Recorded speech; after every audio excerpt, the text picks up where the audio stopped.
नमस्कार साथियों, स्वागत है आपके अपने YouTube channel net JRF aspirant में। तो आज हम इस वीडियो में 25 जून 2025 शिफ्ट फर्स्ट के क्वेश्चन पेपर को सॉल्व करेंगे। ये ध्यान रखें, यहाँ पे जो पहला क्वेश्चन है आपका, अनुभवात्मक अधिगम का समर्थन करने में एक शिक्षक की भूमिका नहीं हो सकती। यहाँ पे क्या पूछा है कि the role of a teacher in supporting experiential learning can not be यहाँ पे क्या पूछा, कैन नॉट बी ऑफ या द। तो यहाँ पे कौन से कौन सा ऐसा ऑप्शन है जिसमें टीचर की भूमिका नहीं होती है, ये ध्यान रखो। कोच में क्या होता है, कोच क्या होता है पहले उसको समझो। कोच वह होता है जो विद्यार्थियों को अभ्यास कराता है कि उनके काम पर ध्यान देता है और उनके बेहतर बनाने में मदद करता है। जो कोच होता है विद्यार्थियों को क्या करता है, अभ्यास कराता है। ठीक, ये ध्यान रखना। कैसा अभ्यास, ध्यान रखो, जो भी आप काम करो उस पर अभ्यास कराता है, प्रैक्टिस कराता है, फिर उन आपके काम पे ध्यान देगा वो आपके कोच, और उन्हें बेहतर बनाने में मदद करता है। जैसे ध्यान रखो, कोच जो क्रिकेट में जो कोच होता है, कोई भी खेल हो तो क्रिकेट में क्या होता है, कोच होता है। अब ये जो कोच होते हैं, ये जो क्रिकेट के जो प्लेयर हैं उन पर क्या करता है, वो अभ्यास कराते हैं, उनको ध्यान देते हैं कि आप कौन सा काम किस तरह कर रहे हो, उन्हें बेहतर बनाने में मदद करते हैं। मेंटोर क्या होता है, मेंटर क्या होता है, मार्गदर्शक। मेंटर हुआ था जो अपने अनुभव और ज्ञान से विद्यार्थियों के जीवन और करियर की दिशा बताते हैं। जैसे मान लो हम अपने एक्सपीरियंस के आधार पर बताते हैं कि ये क्वेश्चन आएंगे, ये क्वेश्चन नहीं आएंगे, आपके जीवन में क्या करेंगे, दिशा परिवर्तन करेंगे। ये चीज़ मत करो, यहाँ पे गलतियाँ हो सकती हैं। ये चीज़ क्या, मेरे एक्सपीरियंस है। जब हम अपने एक्सपीरियंस से आपको कोई चीज़ बताते हैं तो उसी को मेंटर कहते हैं, ये ध्यान रखना। ट्यूटर क्या होता है, ट्यूटर ध्यान रखो, ट्यूटर वह होता है जो किसी विषय को पढ़ाता है और समझाता है, कठिन चीज़ों को यहाँ पे डिफ़िकल्ट चीज़ को क्या कहता है, ईजी बना देता है। तो यहाँ पे भी टीचर की ज़रूरत होती है। मेंटर में भी क्या होता है, टीचर की ज़रूरत होता है, क्योंकि आप वहाँ पे क्या हो रहा है, आपको जो भी आप अपने अनुभव के आधार पे जो भी आप स्टूडेंट को बताते हो तो उसी को क्या कहते हैं, मेंटर कहते हैं। कोच में आपको क्या होता है, आपके जो प्रैक्टिस कराएगा आपसे, आपको बेहतर बनाने में मदद करेगा, ये ध्यान रखना। और जो टेक्नोलॉजी है, टेक्नोलॉजी क्या है, एक टूल है। टेक्नोलॉजी क्या है, एक टूल है।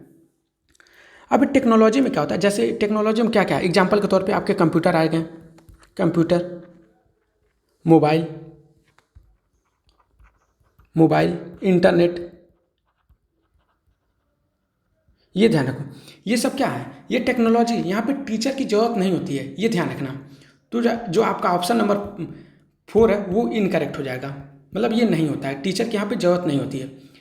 कोच में आपके टीचर की ज़रूरत होती है, मेंटर में आपके टीचर की ज़रूरत होती है, ट्यूटर में आपके टीचर की ज़रूरत होती है, ये ध्यान रखना। अब आते हैं अपने नेक्स्ट क्वेश्चन सेकंड पे। सेकंड में क्या कह रहा है, सेकंड क्वेश्चन में ये कह रहा है कि भारत में उच्च शिक्षा के विकास में development of higher education in India निम्नलिखित में से कौन से 4 मार्गदर्शक सिद्धांत हैं। इसको याद कर लीजिएगा, यहाँ से क्वेश्चन बनते हैं। तो पहला जो मार्गदर्शन है, एक्सेस। एक्सेस मतलब क्या होता है, ये ध्यान रखो। एक्सेस ये चीज़ होता है कि सभी विद्यार्थियों को क्या हो, शिक्षा तक पहुँच हो, वो क्या हो, एक्सेस, उनको सभी विद्यार्थियों तक शिक्षा पहुँचे, कोई भी विद्यार्थी जो है शिक्षा से वंचित या छूट ना जाए, ये ध्यान रखना। अब जो दूसरा है आपका इक्विटी, यहाँ पे एक्सेस को क्या कहेंगे, पहुँच है।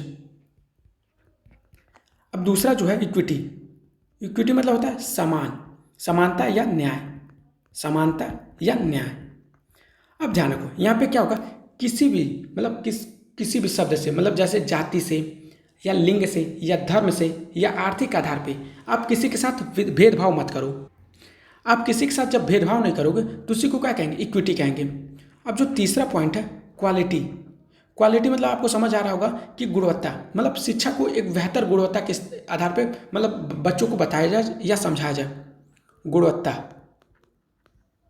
अब ये ध्यान रखो, गुणवत्ता क्या होता है, शिक्षा का जो स्तर हो वो ऊंचा और बेहतर हो। अब जो चौथा आपका है, ये जो 4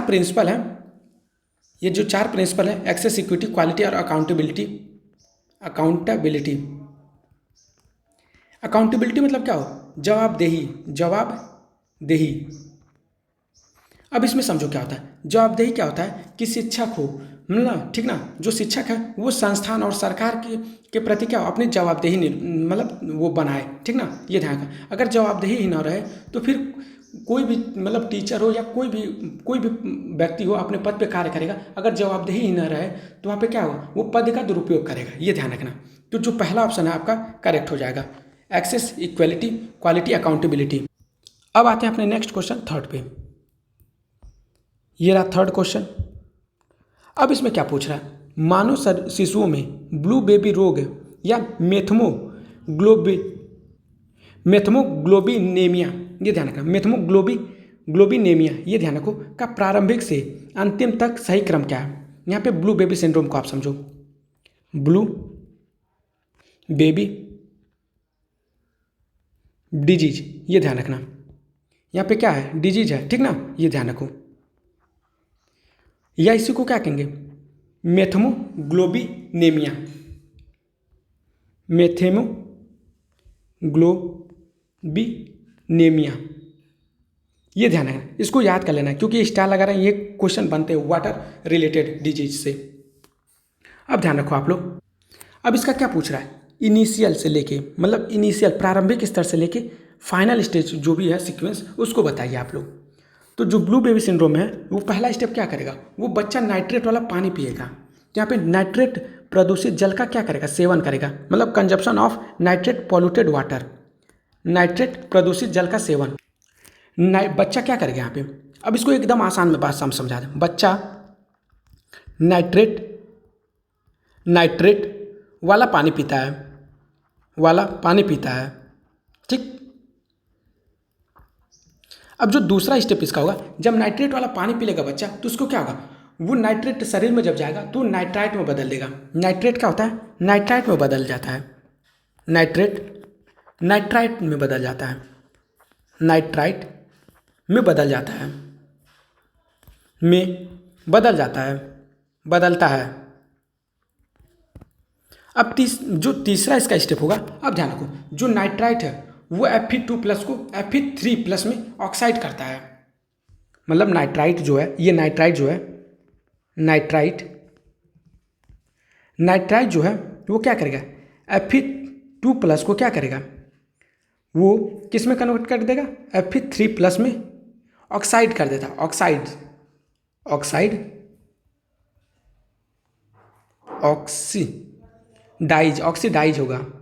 ऑक्सीडाइज कर देता है। अब जो चौथा स्टेप होगा, ध्यान से समझना इसको, जब ये ऑक्साइड कर देगा Fe3+ को, ठीक। अब ध्यान रखो, मेटा हीमोग्लोबिन बनता है, इससे क्या होता है, मेट हीमोग्लोबिन बनता है,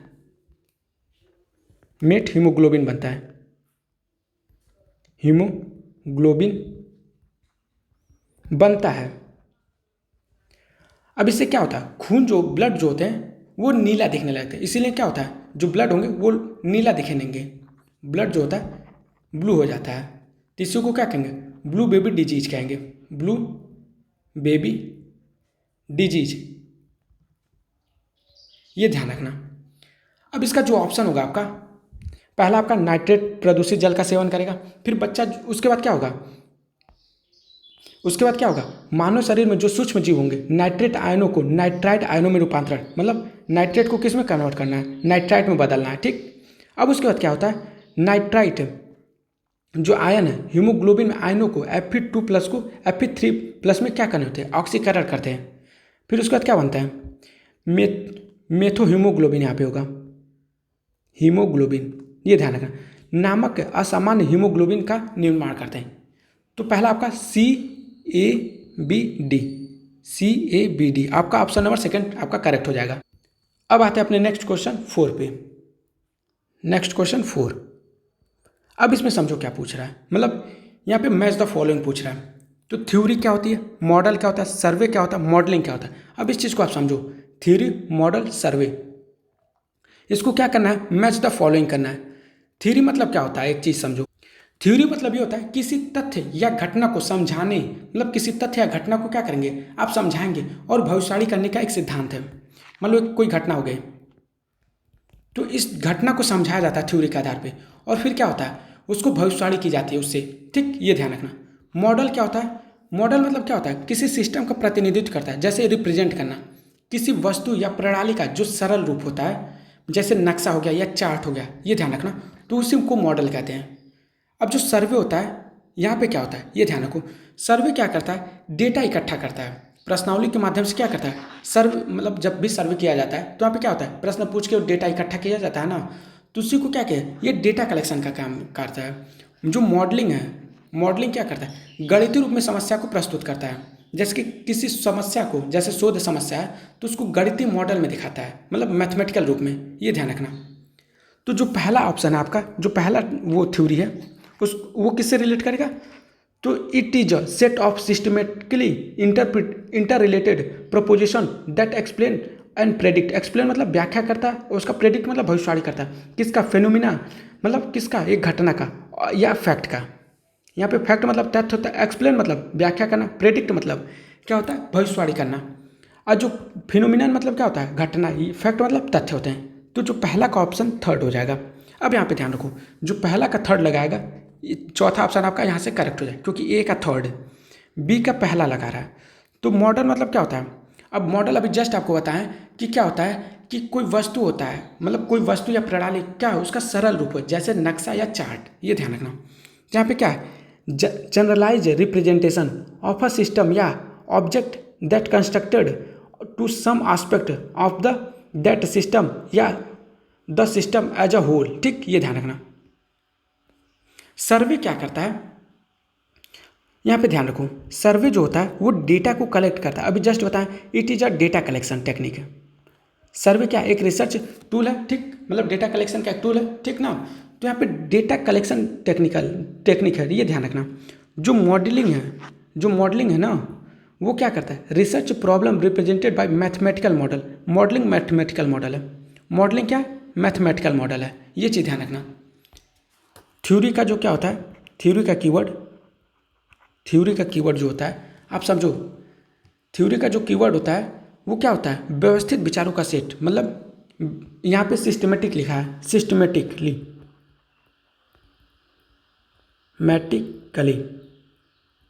ये ध्यान रखना। जो मॉडल का होता है कीवर्ड, मॉडल मतलब क्या होता है, मॉडल मतलब किसी सिस्टम, मतलब रिप्रेजेंटेशन। अब ये ध्यान रखो, जो सर्वे होता है वो डेटा कलेक्शन होता है। सर्वे का क्या होता है, डेटा कलेक्शन। जो सर्वे है वो डेटा कलेक्शन करता है, और जो मॉडलिंग है वो मैथमेटिकल है। मॉडलिंग आप क्या पढ़े अभी जस्ट, मैथमेटिकल मॉडल है ये, मैथमेटिकल मॉडल, ये ध्यान रखना। ये क्या, मैथमेटिकल मॉडल है, ये चीज़ जो आपका ऑप्शन नंबर 4 आपका करेक्ट हो जाएगा। ये इंग्लिश में यहाँ पे है, यहाँ पे नीचे क्या है आपका हिंदी में दिया है, यहाँ पे आप हिंदी में समझ लो आप, मतलब ये चौथा क्वेश्चन ही है। सिद्धांत क्या है, वह व्यवस्थित रूप से परस्पर संबंधित प्रस्तावों का, मतलब प्रस्ताव जो भी कथन, एक समूह है जो किसी घटना या तथ्य की व्याख्या और भविष्यवाणी करता है। पहले का तीसरा हो गया, ठीक। मॉडल का क्या हो गया, अब किसी प्रणाली या वस्तु का सामान्यीकृत निरूपण जो उस प्रणाली के कुछ पहलुओं या संपूर्ण प्रणालियों से निर्मित होता है। सर्वेक्षण क्या है, डेटा कलेक्शन है, यह आंकड़ों के संग्रहण की एक तकनीक है, ये ध्यान रखना। तो आपका ये मॉडलिंग क्या है, शोध समस्या को गणितीय मॉडल द्वारा दर्शाया जाता है, ये ध्यान रखना। तो इसी को क्या कहते हैं, मॉडलिंग। अब आते हैं अपने नेक्स्ट क्वेश्चन 5 नंबर पे, 5 नंबर। अब यहाँ पे क्या बोल रहा है, यहाँ पे निम्नलिखित होगा, निम्नलिखित कथन में से कौन सा तर्क दोष दिया गया है कि मैं यह मान सकता हूँ कि आप गर्भपात को गैर कानूनी बनाने में कोई नैतिक समस्या नहीं होगी, क्योंकि महिलाओं के घेकारों के प्रति, यहाँ पे एक मतलब एक चीज़ है, यहाँ पे एक गड़बड़ है, क्योंकि घेकारों के प्रति आपकी सहानुभूति की क्षमता बहुत सीमित होती है, ये ध्यान रखो। यहाँ पे थोड़ा सा मिसप्रिंट हुआ है, इसको देख के अभी बताते हैं। यहाँ पे क्या होगा, अधिकारों होगा, क्योंकि अभी जस्ट हम आपको क्वेश्चन पेपर देखें तो यहाँ पे अधिकारों लिखा है, ये ध्यान रखना। घेकारों की जगह अधिकारों के प्रति आपकी सहानुभूति की क्षमता बहुत सीमित है। अब यहाँ पे ध्यान रखो कि यहाँ पे क्या बोल रहा है, एक बार फिर से पढ़ो आप। मैं यह मान सकता हूँ कि आपको गर्भपात को गैर कानूनी बनाने में कोई नैतिक समस्या नहीं होगी, ठीक, क्योंकि महिलाओं के अधिकारों के प्रति आपकी सहानुभूति की क्षमता बहुत सीमित है। अब यहाँ पे क्या हो रहा है, उनके अधिकारों के प्रति आप क्या करो, उस डायरेक्ट महिलाओं के अधिकारों के प्रति क्या करो, डायरेक्ट महिला के पे क्या करो, अटैक करो। जब यहाँ पे तर्क को मतलब आप निरस्त कर रहे हो, मतलब खारिज कर दे रहे हो, तो उसको क्या हो रहा है, व्यक्ति पे जब डायरेक्ट हमला करोगे, जब यहाँ पे क्या किया जाए, महिलाओं के अधिकारों पे डायरेक्ट हमला कर रहे हो, तो जब महिला पे डायरेक्ट हमला कर, यानी महिला पे डायरेक्ट हमला कर रहे हो, यानी व्यक्ति पे हमला कर रहे हो, ठीक। जब तर्क को आप क्या करो, यहाँ पे गर्भपात की बात हो रही है, आप महिला अधिकारों की बात करने लगे, ठीक। तो ये क्या होगा, ये होगा आपका add hominem. Add hominem beginning the question क्या होता है, ये ध्यान से समझो। मतलब जब आप मतलब जहाँ से शुरू किया स्टार्ट, एक सर्किल, ध्यान रखना। अब मान लो आप यहाँ पे क्या कर रहे हो, ये चीज़ ध्यान से समझना आप लोग। अब आप ध्यान से समझो बिगनिंग द क्वेश्चन, यहाँ पे पेज ऐड करते हैं, उसके बाद समझाते हैं आपको।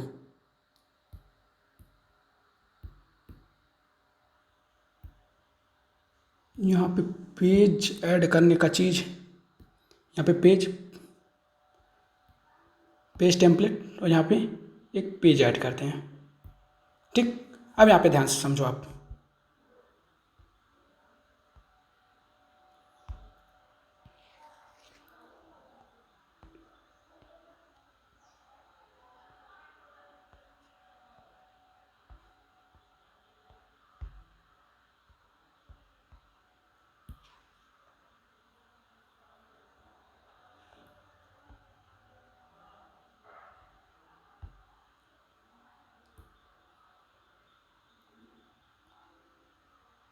थोड़ा सा 1 मिनट बस हमको टाइम दीजिएगा, बस आपको बताते हैं थोड़ा सा। तब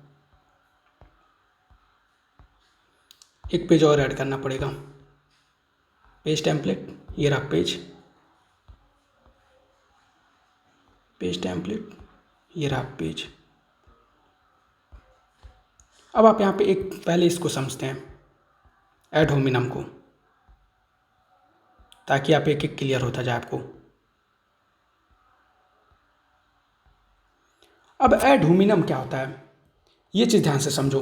एड होमिनम मतलब क्या होता है, व्यक्ति पर जो एड होमिनम हुआ या व्यक्ति की पर आपेक्ष तर्कदोष या व्यक्तिगत आक्रमण तर्कदोष, मतलब अटैकिंग द पर्सन। जब आप पर्सनल लेवल पे अटैक करते हो, जब मान लो किसी आर्गुमेंट के रियल सेंस को क्या करते हो, तो साइड में करके तर्क प्रस्तुत करने वाले व्यक्ति पे व्यक्तिगत हमला करते हो, तो उसी को क्या कहते हैं, एड होमिनम कहते हैं। ये चीज़ ध्यान रखना आप लोग। एड होमिनम क्या कहते हैं, जब आप पर्सनल सेंस मतलब पर्सनल अटैक करते हो किसी व्यक्ति पे, उसी को क्या कहते हैं, एड होमिनम कहते हैं। तो आपको एड होमिनम ना आपको सही हो गया। फिर हे मतलब बिगनिंग द क्वेश्चन आप समझो, बिगनिंग द क्वेश्चन क्या होता है। अब यहाँ से लाते हैं बिगनिंग द क्वेश्चन, ये रहा आपका बिगनिंग द क्वेश्चन। अब ये चीज़ को समझो, इसको बड़ा करते हैं तब आप समझना। इसको हटाते हैं यहाँ से, ये डिलीट करते हैं। अब एक एक चीज़ को समझते जाना आप लोग।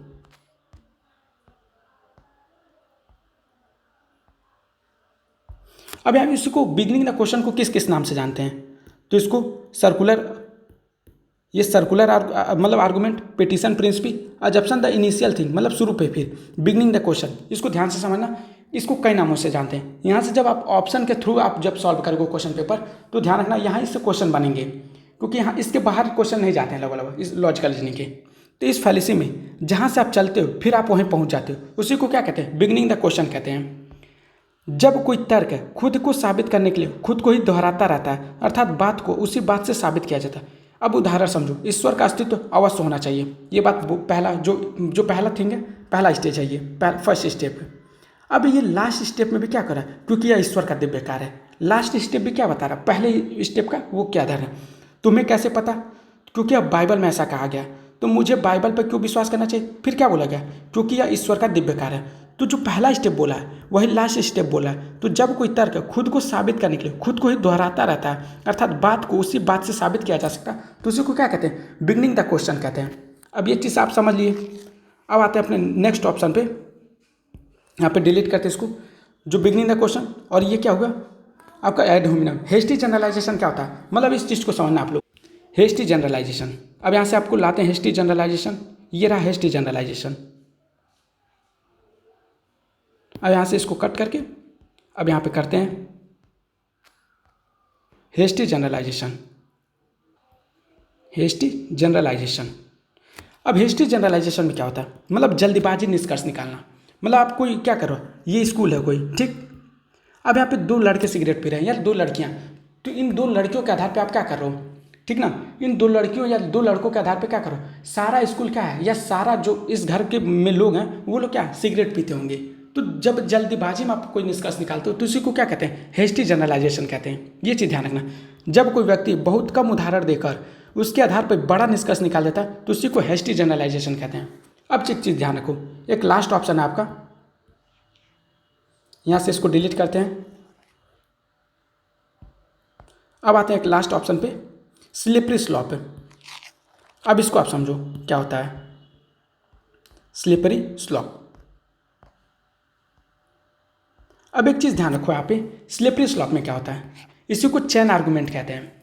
अब कोई तीर का बात ताड़ बना देता है, कोई बात को क्या करता है, एक छोटी सी बात को तीर का ताड़ बना देता है या राई का पहाड़ बना देना, अर्थात छोटी बात को लेकर एक बहुत बड़ा मुद्दा बना देना, तो उसी को क्या कहते हैं, स्लिपरी स्लॉप कहते हैं। जैसे आप लेट उठे, ठीक, ये पहला आपका थॉट हो गया, तो आप स्कूल नहीं गए, उसके बाद क्या सोचने लगे, स्कूल नहीं गए तो पढ़ाई खराब हुई, पढ़ाई खराब हुई तो नौकरी नहीं मिलेगी, नौकरी नहीं मिलेगी तो गरीबी और भूखे मरेंगे।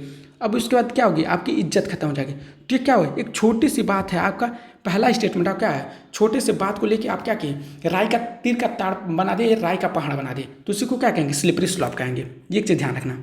अब इसको भी डिलीट करके आपको समझा देते हैं।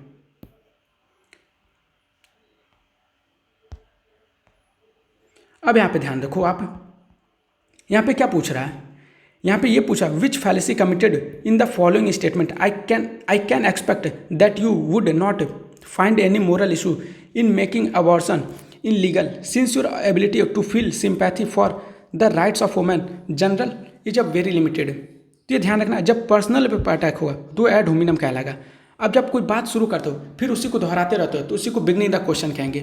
और जो हेस्टी जनरलाइजेशन, जब बहुत कम उदाहरण देके आप कोई चीज़ पे निष्कर्ष निकालना चाहते हो उसी को हेस्टी जनरलाइजेशन। स्लिपरी स्लॉप है, मतलब छोटी सी बात को आप क्या करो बहुत बड़ा मुद्दा बना देते हो तो उसी को क्या कहते हैं, स्लिपरी स्लॉप कहते हैं। अब आते हैं अपने नेक्स्ट क्वेश्चन 6 नंबर पे। 6 नंबर के क्वेश्चन में क्या कह रहा है कि इफेक्टिव लर्निंग एनवायरनमेंट निम्नलिखित घटकों को प्रभावी अधिगम वातावरण के संदर्भ में व्यवस्थित करें। थोड़ा सा बीच में डिस्टर्बेंस हुआ है लेकिन प्लीज़ आप लोग कंटिन्यू वीडियो को जरूर करिएगा क्योंकि यहाँ से क्वेश्चन बनेंगे, आपको नए पैटर्न पता चलेंगे, ये ध्यान रखिएगा। तो यहाँ पे क्या पूछ रहा है कि निम्नलिखित घटकों को प्रभावी अधिगम वातावरण क्या है। अब ये ध्यान रखो, यहाँ पे क्या पूछ रहा है, व्यवस्थित करें, मतलब सीक्वेंस में करें। तो यहाँ पे समझो, आप जो पहला आपका इस ऑप्शन है ये सेलेक्ट करते हैं पेन। यहाँ पे क्या बोला है, कंटिन्यूअस फॉर्मेटिव असेसमेंट, नहीं, ये क्या होता है, कंटिन्यूअस फॉर्मेटिव असेसमेंट है। तो पहला आपका क्या होगा, उपयुक्त पाठ्यक्रम। पहले आप क्या करो, पहले सही पाठ्यक्रम होना चाहिए, मतलब अप्रोप्रिएट कैरिकुलम, अप्रोप्रिएट कैरिकुलम जो पहला स्टेप होना चाहिए आपका, उपयुक्त पाठ्यक्रम होना चाहिए, ठीक। उसके बाद क्या होगा, इंगेजिंग पेडागॉगी, मतलब जो दूसरा स्टेप होगा आकर्षक शिक्षा शास्त्र। मतलब ये ध्यान रखो कि फिर से उसे रोचक ढंग से पढ़ाना है, मतलब आप उपयुक्त पाठ्यक्रम, जैसे पहले पाठ्यक्रम को सही करो फिर उसे क्या करो, रोचक ढंग से पढ़ाओ, मतलब अच्छे आकर्षक तरीके से पढ़ाओ, ठीक। अब तीसरा स्टेप क्या होगा, आप क्या करो, उपयुक्त संसाधन और अवसंरचना प्रदान करना, मतलब providing suitable resource and infrastructure. मतलब क्या होता है कि पढ़ाई को सपोर्ट करने के लिए जो भी संसाधन चाहिए उसको आप प्रोवाइड करो, ठीक। अब क्या होता है, कब ध्यान रखो, अब इसमें जो एडिक्वेंट स्टूडेंट सपोर्ट, मतलब पर्याप्त छात्र सहायता होना चाहिए। अब इसमें क्या होता है, विद्यार्थियों को अतिरिक्त मदद और सहारा देना चाहिए। पहला उपयुक्त पाठ्यक्रम, फिर आकर्षक शिक्षा शास्त्र, फिर उपयुक्त संसाधन, फिर क्या होता है, पर्याप्त छात्र सहायता होनी चाहिए। अब उसके बाद लास्ट में क्या होगा, सतत रचनात्मक मूल्यांकन। मूल्यांकन क्या होता है, हमेशा लास्ट में होता है, ये ध्यान रखना। तो आपका ये मतलब जो आपका जो करेक्ट ऑर्डर होना चाहिए CDEBA, लेकिन आपका यहाँ पे ऑप्शन नहीं दिया है, तो हम आपको जो यहाँ पे जो ऑप्शन दिया है ये ध्यान रखना, CDAB, मतलब CDABE होना चाहिए, ABE, ये ध्यान रखना, CDABE, ये तीसरा ऑप्शन आपका करेक्ट होगा। अब समझो क्यों, क्योंकि यहाँ पे ऑप्शन नहीं दिया है, NTA कभी कभी क्वेश्चन को घुमा देता है, ये ध्यान रखना। अब जो क्या होता है, पहला आपका स्टेप जो होता है वो अप्रोप्रिएट पाठ्यक्रम होना चाहिए, जो ऑप्शन के हिसाब से होगा उस चीज़ को समझना आप लोग। यहाँ पे लिखते हैं फिर उसको समझाते हैं। अब जो पहला उपयुक्त पाठ्यक्रम होना चाहिए, ये पहला स्टेप हो गया। अब दूसरा स्टेप क्या होना चाहिए, आपका दूसरा उपयुक्त जो इंगेजिंग पेडागॉगी यानी आकर्षक शिक्षा शास्त्र होना चाहिए। अब क्या करो, फिर उसे रोचक तरीके से पढ़ाओ, मतलब पाठ्यक्रम को पहले सही उपयुक्त पाठ्यक्रम होना चाहिए, अब फिर वही पाठ्यक्रम को अच्छे तरीके से आप पढ़ाना है, फिर उसके बाद कंटिन्यूअस उसको क्या करना है, फॉर्मेटिव असेसमेंट होना है, कंटिन्यूअस फॉर्म। अच्छा, ये फॉर्मेटिव दिया है यहाँ पे, हम सिर्फ असेसमेंट देख लें यहाँ पे। फॉर्मेटिव मतलब ये होता है कि आपको जो क्लास में क्या करो, आप उसको टेस्ट के आधार पे आप उसको समझो और फिर उसको समझाओ। मतलब आप एक बच्चा है, अब उसको कहीं पढ़ने में कठिनाई हो रही है तो आप टेस्ट ले रहे हो, तो आप क्लास में ही क्या करो, आप उसको समझा दे रहे हो, तो उसी को क्या कहते हैं, फॉर्मेटिव असेसमेंट कहते हैं। यहाँ पे हम देखे नहीं है, यहाँ पे असेसमेंट सिर्फ हमको ध्यान आया है। तो जो आपका ऑप्शन है ए, सतत रचनात्मक मूल्यांकन, इसको हम टीचिंग एप्टीट्यूड में फॉर्मेटिव असेसमेंट को पढ़ाएंगे, ये चीज़ ध्यान रखें। अब जो इसके बाद क्या होता है कि आपका जो पर्याप्त, जो एडुकेंट स्टूडेंट सपोर्ट होना चाहिए, पर्याप्त छात्र सहायता होना चाहिए। तो आपका तीसरा ए वाला हो जाएगा, चौथा आपका पर्याप्त छात्र सहायता, और लास्ट में क्या होगा, उपयुक्त संसाधन व अवसंरचना प्रदान करना, ये ध्यान रखिएगा। तो आपका ऑप्शन CDABE होगा, ये ध्यान रखिए। अब आते हैं अपने नेक्स्ट क्वेश्चन 7 नंबर पे। अब थोड़ा जल्दी जल्दी सॉल्व करेंगे। संसार एक प्रभाव है और इसलिए इसका एक कुशल और बुद्धिमान कारण होना चाहिए। वह कुशल और बुद्धिमान कारण ईश्वर है। क्लासिकल भारतीय तर्कशास्त्र के अनुसार इस तर्क में ऑन यहाँ पे ध्यान रखना, यहाँ पे ऑन लिखा है, मतलब तर्क में किस साधन का प्रयोग किया गया, ये ध्यान रखो। तो इसमें क्या पूछ रहा है कि मतलब ये ध्यान रखो यहाँ पे कि यहाँ पे अनुमान लगाया जा रहा है, क्या किया जा रहा है, इन्फरेंस किया जा रहा है। अनुमान मतलब क्या होता है, एक चीज़ से क्या करो, आप दूसरी चीज़ का अंदाजा लगा रहे हो। जैसे संसार एक प्रभाव है, इसलिए हम यहाँ पे एक कुशल और बुद्धिमान कारण होना चाहिए। तो कुशल और बुद्धिमान क्या है, ईश्वर है। तो यहाँ पे अनुमान लगा रहे हैं एक चीज़ से दूसरी चीज़ का, ये ध्यान रखना। तो यहाँ पे धुआं को देख के, जैसे उदाहरण के तौर पर समझो, धुआं के आधार पर क्या करो, जहाँ धुआं होगी वहाँ तो जरूर आग होगा, ये ध्यान रखना। तो धुआं के आधार पर आप क्या करो, दूसरी चीज़ों का अनुमान लगाते हो या इन्फरेंस करते हो, उसी को मतलब क्या कहते हो, अंदाजा लगाते हो, तो उसी को अनुमान कहते हैं। यह अनुमान हो गया। अब जो परसेप्शन क्या होता है, परसेप्शन मतलब हम इंद्रियों से, जैसे मान लो जो भी आपकी इंद्रियां हैं, आँख, नाक, कान, जीभ, त्वचा, ठीक, उसके आधार पे क्या करते हैं, देखते हैं, सुनते हैं, छूते हैं या सूंघते हैं या चखते हैं, तो उसी को क्या कहते हैं, परसेप्शन कहते हैं। ये ध्यान रखना। जैसे आग को जलते हुए आप देखो तो क्या हो, आँख से आप देख रहे हो ना, ठीक, तो आँख से जब आप देख रहे हो तो उसी को क्या कहते हैं, परसेप्शन कहते हैं। परसेप्शन में 5 चीज़ें होती हैं, मतलब इंद्रियां। अब क्या होता है, जो एनालॉजी जो ऑप्शन है आपका, उपमान, उपमान में क्या होता है, जब आप किसी चीज़ की तुलना करते हो, दो चीज़ों के बीच जब तुलना करते हो तो उसी को क्या कहते हैं, उपमान कहते हैं। दो चीज़ों के बीच तुलना, दो चीज़ों के बीच तुलना, चीज़ों के बीच तुलना करते हैं तो उसी को क्या कहते हैं, उपमान कहते हैं। शब्द क्या होता है, मतलब वर्बल अथॉरिटी। वर्बल अथॉरिटी मतलब क्या होता है, मान लो कोई एक्टर है, जैसे मान लो आज के समय पे क्रिकेटर है, ठीक, वो क्या कर रहा है, ड्रीम 11 का क्या कर रहा है, ऐड कर रहा है, जो सरकार अभी बैन करेगी, जो कानून बन रहा है। लेकिन एक एग्जांपल के तौर पे समझो, जब आपके क्रिकेटर, क्योंकि आप उनके फ़ैन हो, तो ठीक, आपके क्रिकेटर क्या बोल रहे हैं, जो आप जिसके फ़ैन हो, तो आप वो कुछ भी बोलेंगे, आप उसको आंख बंद करके भरोसा करोगे। क्यों, क्योंकि आप उसके फ़ैन हो, ये ध्यान रखना। तो जब वो अपनी अथॉरिटी का, ठीक, अपने अथॉरिटी का प्रयोग करके क्या कहते हैं, कोई भी बात बोलते हैं तो आप उसको आंख बंद करके मानते हो, तो उसी को क्या कहते हैं, वर्बल अथॉरिटी यानी शब्दा कहते हैं। जब हम किसी विश्वसनीय व्यक्ति या वेद जैसे प्रमाणिक ग्रंथ के कथन पर भरोसा करके ज्ञान पाते हैं तो उसी को क्या कहते हैं, वर्बल अथॉरिटी कहते हैं। अब ये अथॉरिटी का मिसयूज ज़्यादा होता है आज के समय पे, क्योंकि वो लोग जानते हैं हमारी जनता क्या है, मतलब बेवकूफ़ है, ये ध्यान रखना। ये रियलिटी है, आप ध्यान रखना, क्योंकि ड्रीम 11 इतने लोग यूज करते हैं, ठीक, तो जो ड्रीम 11 के लोग हैं, आप उनका देखिए घर तक बर्बाद हो गया है। एक लोग को पैसा देके करोड़ों रुपए, बाकी लोगों से जो लूटते हैं वो चीज़ क्या है, वो ड्रीम 11 के खिलाफ है, ये ध्यान रखना। अब एक चीज़ ध्यान रखना, जो अथॉरिटी है उसका आज के समय पर बहुत ज़्यादा मिसयूज हो रहा है, मिसयूज, ये ध्यान रखना। अब आते हैं अपने नेक्स्ट क्वेश्चन 8 नंबर पे। 8 नंबर के क्वेश्चन में क्या करा, cognitive Bloom taxonomy from lower to higher order cognitive domain, संज्ञानात्मक क्षेत्र में ब्लूम के वर्गीकरण के स्तरों को निम्न से उच्च क्रम में व्यवस्थित करें। अब इसको ध्यान से समझो। सबसे पहले इसमें क्या होगा, पहले आप क्या करोगे, रिमेंबर करोगे, कोई चीज़ को याद करोगे, रिमेंबर। तो रिमेंबर कर ले मतलब तथ्यों को याद करना, पहले आप तथ्यों को याद करो, फिर उसके बाद क्या करो, आप उसके बाद अंडरस्टैंड करो।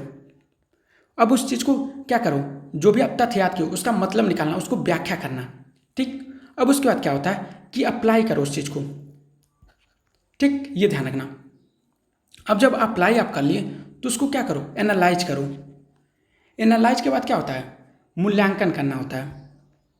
तो ये स्टेप याद करना, कैसे स्टेप याद करना है ये ध्यान रखो। इसके कीवर्ड से याद करना, RUAA फिर E, उसके बाद क्रिएट होता है। ये 6 डोमेन होता है, लेकिन यहाँ पे 5 ही स्टेप दिया है, ये ध्यान से समझना। तो RUAAE ये ध्यान रखना।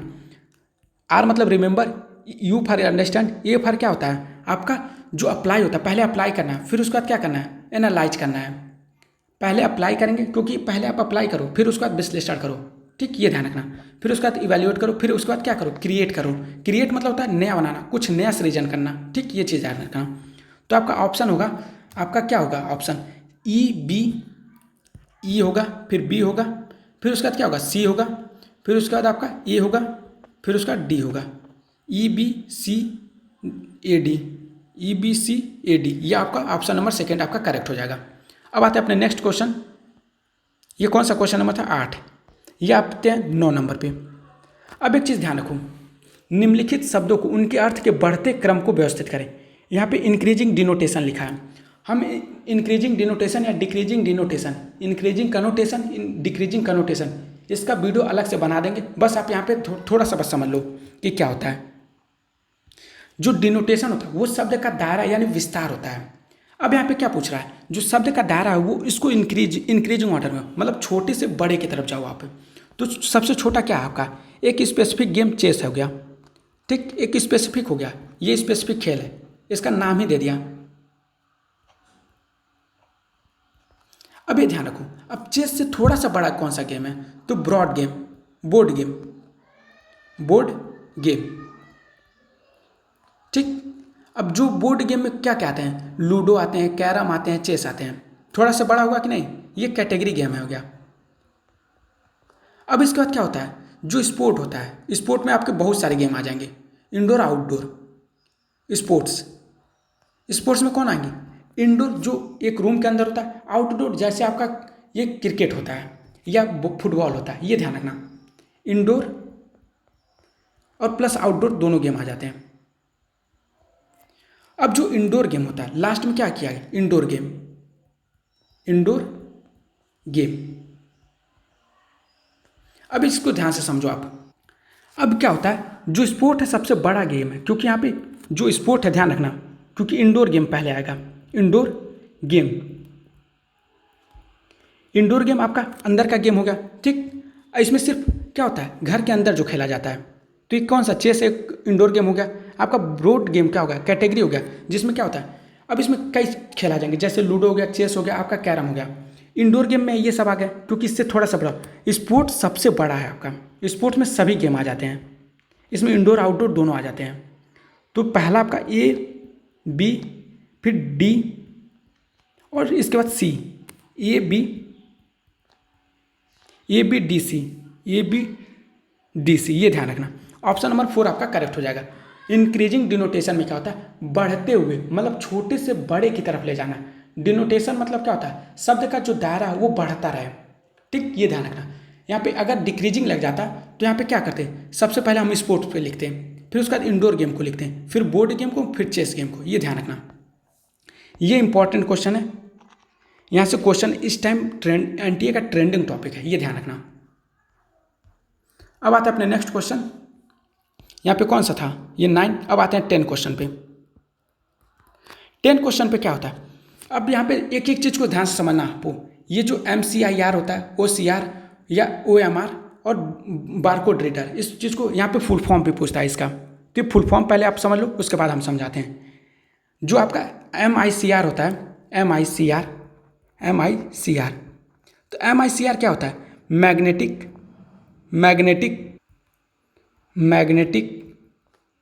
इंक कैरेक्टर, क्या होता है, रिकॉग्निशन होता है, रिकॉग्निशन, ये पहला हो गया MCIR। OCR का मतलब क्या होता है, OCR मतलब ये होता है optical character recognition, optical character क्या होता है, रिकॉग्निशन होता है, कॉग्निशन। अब जो OMR होता है, ये क्या होता है, वो ऑप्टिकल मार्क रिकॉग्निशन होता है। ये ऑप्टिकल एम फॉर मार्क, ये इंपॉर्टेंट है, ये ध्यान रखने का। Recognition, recognition. अब एक चीज़ ध्यान रखो, बारकोड रीडर क्या होता है, ये चीज़ ध्यान रखो। सबसे पहले हम मैग्नेटिक इंक कैरेक्टर रीडर को समझते हैं। जैसे बैंक के जो चेकबुक होते हैं ना, उस पर क्या होता है, जो लिखे अंक होते हैं, जैसे चेक नंबर, IFSC, मतलब इत्यादि जो भी चीज़ लिखा होता है, वो क्या होता है, उसको पढ़ने में उपयोगी करता है। तो मैग्नेटिक इंक कैरेक्टर रीडर जो रिकॉग्निशन होता है, ये ध्यान रखना कि जो बैंक के जो चेकबुक होते हैं, उस पर जो भी अक्षर लिखा रहता है, मतलब जो भी लिखे अंक होते हैं, जैसे चेक नंबर, IFSC, तो उस चीज़ को पढ़ने में उपयोगी होता है। तो क्या हो गया, जो आपका जो option reading the number found a bank cheque, ये ध्यान रखना। ऑप्टिकल कैरेक्टर रिकॉग्निशन, ये क्या करता है, जो छपे या लिखे हुए अक्षर या नंबरों को मशीन द्वारा पढ़ना। जैसे मान लो जो नंबर प्लेट है, जैसे कार के नंबर प्लेट है, जैसे हाईवे पर आज के समय में क्या हो रहा है, चालान बहुत तेजी से कट रहे हैं, वो कैमरे के द्वारा जब कट रहे हैं ना, तो वहाँ पे ऑप्टिकल कैरेक्टर रिकॉग्निशन होता है। वो कार के नंबर प्लेट को रीड कर लेते हैं और वहाँ से चालान काट देते हैं, ये ध्यान रखना। तो छपे या लिखे हुए अक्षरों को, नंबरों को क्या करते हो, मशीनों द्वारा पढ़ते हो, तो उसी को क्या कहते हैं, ऑप्टिकल कैरेक्टर रिकॉग्निशन कहते हैं। अब क्या होता है, OMR सीट है, जो OMR सीट होता है वो क्या करता है। अब जो OMR मतलब क्या होता है, ऑप्टिकल मार्क रिकॉग्निशन। जो MCQ सीरीज आप जो एग्जाम में पेपर देते हो ना, अब जो भी MCQ सीरीज से आप जो भी एग्जाम देते हो, जैसे ऑनलाइन एग्जाम, मतलब ये ऑनलाइन नहीं, जो ऑफलाइन एग्जाम होता है, वहाँ पे आप MCQ करते हो, तो जो MCQ पे जो भी पेंसिल या पेन से आप जो भी गोले पे निशान लगाते हो, तो उसको पहचानता है, तो उसी को क्या कहते हैं, ऑप्टिकल मार्क रिकॉग्निशन। तो ये ध्यान रखना, यहाँ पे लिखा ना, reading marks written using pencil और pen on specially printed paper, ये ध्यान रखना। बारकोड रीडर क्या होता है, बारकोड रीडर को क्या कहते हैं, उत्पाद पे जब भी बने बारकोड को स्कैन करके जानकारी लेना। मतलब आप समझो, जब भी आप शॉपिंग करने जाते हो, जैसे किसी मार्ट में, कोई भी मार्ट हो, उसमें क्या होता है, एक बारकोड रीडर लगा होता है, तो उस रीडर को क्या करते हैं, वो स्कैन करते हैं। उनके हाथ में एक स्कैनर होता है, जो बारकोड रीडर उसको कहते हैं, तो वो स्कैन करके आपको प्राइस बता देते हैं कि आपका प्राइस ये हुआ, आपका प्रोडक्ट ये है, ठीक। तो क्या, capturing product information so that it can be added to the customer purchase total, ये ध्यान रखना। तो आपका पहले का जो क्या होगा, आपका पहले का तीसरा ऑप्शन, पहले का तीसरा आपका इसमें और इसमें है, फिर B का पहला, आपका चौथा ऑप्शन आपका करेक्ट होगा। अब यह ध्यान रखो, ये क्या होता है, ये हिंदी में दिए हैं। अब आते हैं अपने नेक्स्ट क्वेश्चन 11 नंबर पे। 11 नंबर के क्वेश्चन में क्या कह रहा है, वैज्ञानिक अवलोकन पर आधारित होते हैं। सत्यापन योग्य होना चाहिए वो अवलोकन, प्रमाण का व्यवस्थित निकाय जिसका उल्लेख किया जा सके, मतलब सत्यापन योग्य होना चाहिए। आपका जो भी वैज्ञानिक अवलोकन है वो क्या हो, सत्यापन योग्य हो, या अकमुलेटेड एक्सपीरियंस हो, नहीं, अनुभव पर आधारित नहीं होना चाहिए, पूर्वाग्रह पर भी आधारित नहीं होना चाहिए, लोगों की मान्यताओं पर भी आधारित नहीं होना चाहिए। जो वैज्ञानिक अवलोकन है वो सत्यापन योग्य है। अब आते हैं अपने नेक्स्ट क्वेश्चन 12 पे। अब इस चीज़ को समझो, यहाँ पे क्या दिया है, find the wrong term in the series given below. अब कौन सा रॉन्ग टर्म है यहाँ पे, तो यहाँ पे ध्यान रखो, एक सीरीज को लिखते हैं 312, 36, 144, 432, 1738, 5184। अब एक ध्यान रखो, यहाँ पे 3 में 4 का जब मल्टीप्लाई करोगे तो क्या होगा, 12 होगा। 12 में जब 3 का मल्टीप्लाई करोगे 36 होगा। फिर 36 में 4 का मल्टीप्लाई करोगे आप तो 144 होगा। अब फिर 144 में 3 का मल्टीप्लाई करोगे आप 432 होगा। अब 432 का जब मल्टीप्लाई 4 में करोगे तो यहाँ पे क्या होगा, 1728 दिया हुआ है।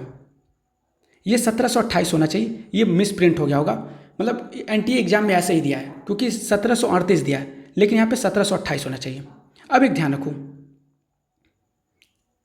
नहीं यहाँ पे क्या पूछा है, रॉन्ग सीरीज पूछा है, रॉन्ग टर्म पूछा है, तो यहाँ पे ध्यान रखो, यहाँ पे क्या होना चाहिए, जब आप 432 में 4 का मल्टीप्लाई करोगे तो 1728 आएगा, तो आपका रॉन्ग जो टर्म होगा वो 1738 होगा।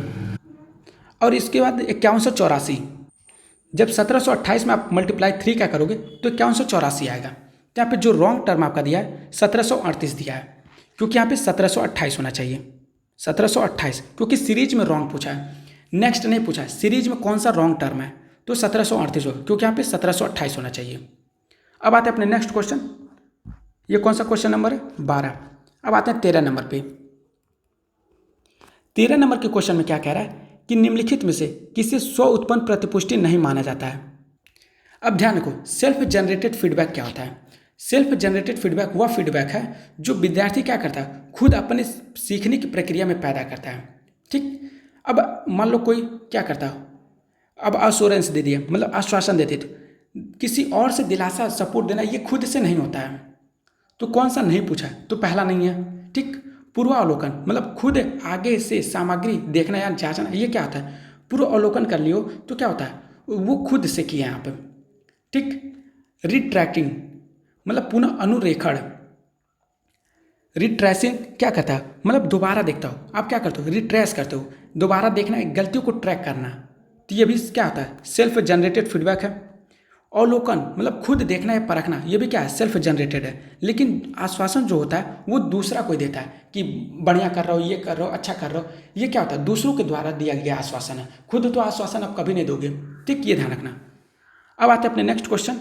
यहाँ पे जो पहला ऑप्शन इसका करेक्ट होगा, क्योंकि यहाँ पे कंसीडर ही नहीं किया जाता है अश्योरेंस को। अब आते हैं अपने नेक्स्ट क्वेश्चन 14 नंबर पे। 14 नंबर पे क्या हो रहा है कि फिल्म पूछ रहा है, उनके फिल्म और ईयर, ये ध्यान रखना। ये फिल्म वाला रिलेटेड जो भी क्वेश्चन आ रहा है ये ट्रेंडिंग नहीं है, इसको प्लीज़ आप कंसीडर मत करिएगा ज़्यादा से ज़्यादा, क्योंकि यहाँ से क्वेश्चन बहुत कम मतलब कभी कभी पूछते हैं, तो ये ध्यान रखना ये क्वेश्चन नहीं आएंगे। जो मुगले आजम फिल्म बनी थी वो 1960 में बनी थी। जो शोले रिलीज हुआ था वो 1975 में। जो बॉबी रिलीज हुआ 1973 में। अब मैंने प्यार किया जब रिलीज हुआ 1989 में, ये ध्यान रखना। तो पहले का चौथा, बी का पहला, सी का दूसरा, डी का तीसरा, ये ध्यान रखना। तो ऑप्शन सेकंड इज करेक्ट। अब आते हैं अपने नेक्स्ट क्वेश्चन।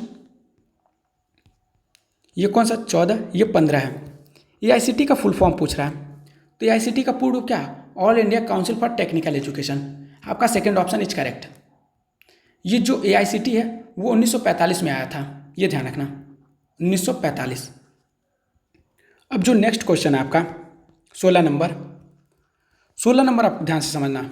16 नंबर के क्वेश्चन में क्या कह रहा है कि बुद्ध काल में मठों के साथ कौन से शिक्षण केंद्र स्थापित किए गए थे। अब ये ध्यान से समझो कि यहाँ पे क्या बोला, बुद्ध काल और उनके बौद्ध शिक्षा के प्रसार के समय मठों मतलब बिहार किस समय कई महत्वपूर्ण शिक्षा केंद्र मतलब हुए थे। तो वल्लभी हुआ था, नालंदा हुआ था, विक्रमशिला हुआ था, तक्षशिला हुआ था।